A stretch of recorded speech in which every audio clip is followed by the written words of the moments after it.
விஜய் அவர்கள் முதல்வராக பதவியேற்றதும் கையெழுத்தாகக்கூடிய 4 முக்கியமான திட்டங்கள் என்ன? பொதுவாகவே எல்லா முதலமைச்சருமே பதவி ஏற்றதுமே அவங்க கொடுத்த வாக்குறுதியின் அடிப்படையில் அந்த வாக்குறுதியை நிறைவேற்றும் விதமாக 4 திட்டங்களில் கையெழுத்திடுவாங்க. அந்த வகையில் விஜய் அவர்கள் முதல்வராக பதவியேற்றதுமே எந்த 4 திட்டத்தில் கையெழுத்திட போறார்? அது மிக முக்கியமான எதிர்பார்ப்பு. இதற்கிடையே எதிர்பார்க்கக்கூடிய திட்டங்கள், அவர் முதலாவது கையெழுத்து போடக்கூடிய 4 திட்டங்கள் என்னவா இருக்கும் அப்படின்ற தகவல் தான் இந்த வீடியோவில் நம்ம பார்க்க போறோம். முதலாவது விஜய் அவர்கள் கையெழுத்து போடக்கூடிய முதலாவது திட்டம் என்ன அப்படின்னா இந்த 2 தான்.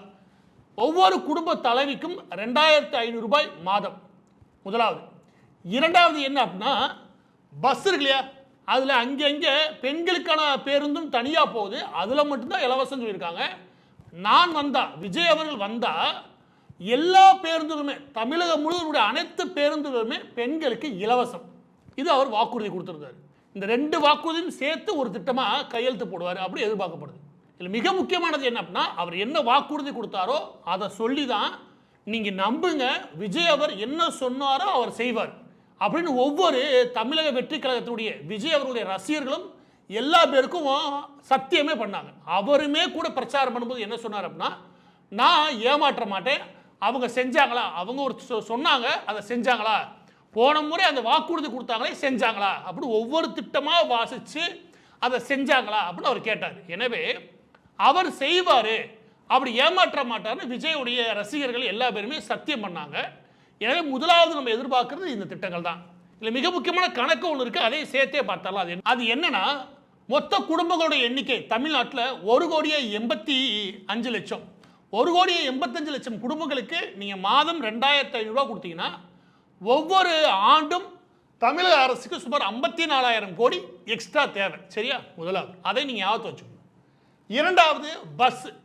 தமிழகம் முழுவதும் அனைத்து பேருந்துகளுமே அது ஏசி எல்லா பேருந்துகளுமே பெண்கள் இலவசமாக போகலாம் அப்படின்னு ஒரு அதிரடி திட்டத்தை அறிவிச்சார். ஒரு நாளைக்கு சுமார் 2.2 கோடி பேர் தமிழகத்துடைய அரசு பேருந்துகளை பயன்படுத்துகிறாங்க. இது ஒவ்வொருத்தங்களுமே சுமார் ஒரு 20 ரூபா சராசரி வச்சா கூட 40 கோடி ரூபாய். அப்படி பார்க்கும்போது சுமார் 15,000 கோடி ஒவ்வொரு வருடமும் கூடுதலாக செலவு இருக்குது. நீங்கள் இதையும் மனசில் வச்சுக்கணும். சரியா? எனவே இது 2ஐயும் அவர் மனசில் வைக்காமல் சொல்லியிருக்க மாட்டார் நான் நம்புகிறேன். இது 2ஐயும் அவர் முதலாவது கையெழுத்து போடுவார் நான் நம்புகிறேன்.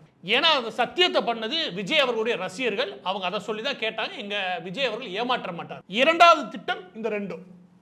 குடும்பம் ஒவ்வொரு குடும்பத்துக்கும் 6 கேஸே கிடைக்கல இல்லை போடும் 6 கேஸ் சிலிண்டர் தரப்படும். ஒரு கேஸ் சிலிண்டர் கமர்ஷியலாக, ஏன்னா இதை கமர்ஷியலாக தான் பர்ச்சேஸ் பண்ணி ஆகணும். கமர்ஷியலாக 19 கிலோ இருக்கக்கூடிய ஒவ்வொரு கேஸ் சிலிண்டருமே சுமார் 3,200 ரூபாயில் இருக்குது. இதை கால்குலேட் பண்ணும்போது சுமார் 2 கோடி குடும்பங்கள், எதுவும் ஏறக்குறைய 2 கோடி குடும்பங்கள் இருக்குன்னு வச்சுக்கோங்க. 2 கோடி குடும்பங்களுக்கு ஒவ்வொரு ஆண்டும் 6 கேஸ் சிலிண்டர் கொடுத்தா சுமார் 38,000 கோடி செலவாகும். 38,400 கோடி ரூபாய் ஒவ்வொரு ஆண்டும் அரசுக்கு கூடுதலாக செலவாகும். இதையும் அவர் கணக்கு போட்டுட்டு தான் வந்திருக்கணும். எனவே ஒவ்வொரு குடும்பத்துக்கும் 6 கேஸ் சிலிண்டர் எந்த மாதத்துலேருந்து ஆரம்பிக்க போகிறாங்கன்னு தெரியல, எனக்கு தெரிஞ்சு அடுத்த மாதத்துலேருந்து ஆரம்பிப்பாக நினைக்கிறேன். இந்த பஸ் இருக்கு இல்லையா, இது எப்போ இருந்து ஆரம்பிப்பாங்கன்னா அவர் பதவியேற்ற அடுத்த ஒரு வாரத்துலேருந்து ஆரம்பிப்பாங்க. எனவே அவர் பதவி ஏற்றதுமே நீங்கள் ஒவ்வொரு பஸ்லையும் கேட்க வேண்டியது பெண்களுக்கு இலவசமாக, நீங்கள் இலவசமாக கிளம்பிடுங்க. ஏன்னா விஜய் தான் வாக்குறுதி கொடுத்துருக்காரு, அவர் தான் முதலமைச்சராக இருக்கார். எனவே அவர் சொன்னதுக்கு என்னங்க நாங்கள் டிக்கெட் எடுக்க மாட்டோம் அப்படின்னு சொல்லி கிளம்பலாம். அவர் திட்டமாக அறிவிச்சிட்டாருன்னா கிளம்ப வேண்டியதான். எனவே அடுத்த ஒரு வாரத்துக்குள்ளே இந்த இலவச பஸ் வந்துடும். அதுக்கப்புறம் குடும்ப தலைவிகளுக்குள்ள அது ஒரு 3 மாதத்தில் போட ஆரம்பிச்சிட போதும், உடனடியாக தேவையில்லை.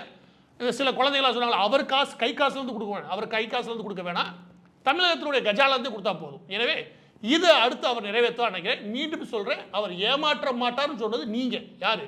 விஜய் அவர்களுடைய ரசிகர்கள். நீங்கள் வந்துட்டீங்க, சொன்ன மாதிரி பதவி ஏற்றாச்சுன்னா நீங்கள் ஏமாற்றக்கூடாது, ஏமாற்றக்கூடிய வாக்குறுதிகள் கொடுத்துடக்கூடாது. இதில் ஏதாவது ஒன்று, ஏன்னா நீங்கள் வாக்குறுதி கொடுத்து தான் வந்திருக்கீங்க, அதை ஏமாற்ற மாட்டீங்கன்னு மக்கள் நம்புகிறாங்க. சரியா? அதுக்கடுத்து தங்கம்.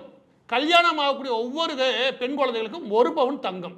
ஏறக்குறைய ஒவ்வொரு ஆண்டும் சுமார் 10 லட்சம் கல்யாணங்கள், சுமார் 9 லட்சத்துக்கு மேலே 10 லட்சம் கல்யாணங்கள் நடக்குது தமிழ்நாட்டை பொறுத்த வரைக்கும். அதை நினச்சிங்கன்னா சுமார் ஆண்டுக்கு 10,000 கோடிக்கு மேலே செலவாகும். இதையும் அவர் அடுத்த 2 மாதங்களில் கையெழுத்து போட நடைமுறைக்கு கொண்டு வருவார் நம்புகிறேன். அதுக்கடுத்து 3வது மாணவர்களுக்கு 15,000 ரூபாய் மாதம். யார்? பள்ளிக்கூடம் மற்றும் கல்லூரி படிக்கக்கூடிய மாணவர்களுக்கு 15,000 ரூபாய். இதுவே சுமார் ஒவ்வொரு ஆண்டும் 22,500 கோடி ரூபாய் செலவாகும். ஏன்னா பள்ளியில் படிக்கக்கூடிய மாணவர்கள் எண்ணிக்கை 1,25,00,000. அதோட கல்லூரி படிக்கக்கூடிய மாணவர்கள் எண்ணிக்கை சுமார் 24,000 28 லட்சம். இது அப்படி ஏறக்குறைய கணக்கிட்டா கூட சுமார் 22,000 கோடி ஒவ்வொரு ஆண்டும் செலவாகும் வச்சுக்கோவேன். இதையும் அவர் உடனடியாக கொண்டு வருவார் நினைக்கிறேன். ஏன்னா அவர் இளைஞர்களையும் மாணவர்களையும் அதிகமாக ஊக்கப்படுத்தினார். அங்கிருந்தா ஓட்டு வங்கி தனக்கு வரும்னு அவர் நம்பினார். எனவே தான் இந்த வாக்குறுதி கொடுத்தார். மாணவர்கள் ஒவ்வொருத்தருக்கும் 15,000 ரூபாய் நான் தருவேன். வந்ததும் அதை கொடுத்தாருன்னா அவர் சொன்னதை செஞ்சாரியா அப்போ நானே பாராட்டுவேன். அதுக்கடுத்து வேலை இல்லாமல் இருக்கக்கூடிய இளைஞர்களுக்கு மாதம் 4,000 ரூபாய். வேலை இல்லாமல் இருக்கக்கூடிய இளைஞர்களோட எண்ணிக்கை எனக்கு பாதிக்கு மேலே. ஏன்னா அவங்களாம் ஏதோ ஒரு ஜாப் பார்க்குறாங்க, ஆனால் அவங்களுக்கு பெரிய அளவில் வேலை இல்லை. அப்படி பார்க்கும்போது சுமார் 48,000 கோடி ஒவ்வொரு வருஷமும் செலவாகும். இதையும் அவர் உடனடியாக அறிவிக்கணும்னு நான் கேட்டுக்கிறேன். ஏன் அப்படின்னா உடனடியாக அடுத்த நாளே அறிவிக்கணும்னு நான் சொல்ல வரல. இதுக்கான கையெழுத்தை முதலாவது போட்டால் இவர் சொன்ன வாக்குறுதி நிறைவேற்றக்கூடிய முதலமைச்சர் அப்படின்னு மக்கள்கிட்ட நம்பிக்கை பெற முடியும். ஏன்னா இதை நீங்கள் தான் சொல்லியிருக்கீங்க, நீங்கள் எப்போ செய்வீங்கன்னு மக்கள் கேட்பாங்க. மற்ற எதையும் விட இதை மக்கள் எதிர்பார்க்கக்கூடிய திட்டங்கள். சரியா? இளைஞர்கள், பெண்கள் அந்த மட்டத்தில். அதுக்கடுத்து 4வது விவசாயிகளுக்கு கடன் தள்ளுபடி. எனக்கு அவுட்ஸ்டாண்டிங்காக இருக்கக்கூடிய சுமார் 3.47 லட்சம் கோடி கடன் அவுட்ஸ்டாண்டிங்காக இருக்குது. இதில் 5 ஏக்கருக்கு கீழே சில திட்டங்கள் சொல்கிறாங்க. அப்படி பார்த்தா கூட 3 லட்சம் கோடி கடன் இருக்குன்னு வச்சுக்கோவேன். இதையும் தள்ளுபடி பண்ணணும். எனவே இந்த 4 திட்டங்கள் நல்லா பார்த்துக்கோங்க. இந்த 4 திட்டங்கள் குடும்ப தலைவிகளுக்கு மாதம் 2,500 ரூபா அடுத்த 2 மாதங்கள் வந்துடும் நினைக்கிறேன். பஸ்ஸு அடுத்த ஒரு வாரத்துலேயே ஃப்ரீ ஆயிடணும். அதுக்கடுத்து ஒவ்வொரு குடும்பத்துக்கும் 6 கேஸ் சிலிண்டர் அடுத்த மாதத்துலேருந்து கிடைக்கும் நான் நம்புகிறேன். அது திட்டத்தில் சைன் போடுவார் நம்புகிறேன். அட்லீஸ்ட் கையெழுத்தாவது போடுவார் நம்புகிறேன்.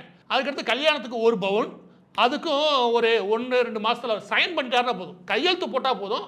நடைமுறை வர்றதுக்கு ஒரு 2-3 மாதங்கள் ஆகிட்டு போகுது. ஆனால் அவர் கையெழுத்து போடணும். 3வது மாணவர்களுக்கு 15,000, வேலை இல்லாத இளைஞர்களுக்கு 4,000 ரூபாய் மாதம். இதுலேயும் அவர் சைன் பண்ணிடணும். கடைசியாக 4வது விவசாயிகள் கடன்களையும் ஒட்டுமொத்தமாக தள்ளுபடி பண்ணணும். இந்த 4 திட்டங்களில் அவர் கையெழுத்து போடுவார் நம்பப்படுது. இந்த 4 திட்டத்தில் ஏதாவது 2 திட்டத்தில் கூட அவர் கையெழுத்து போடலன்னு வச்சுக்கோவேன். அவர் ஏமாற்றுறதுக்காக திட்டங்களை வகுத்திருக்காரு. மக்களை ஆசையை தூண்டிவிட்டு ஏமாற்ற முயற்சி பண்ணியிருக்காரு. அதற்கு தன்னுடைய ரசிகர்களை பயன்படுத்திட்டாரு அப்படின்ற பேச்சு வரும்.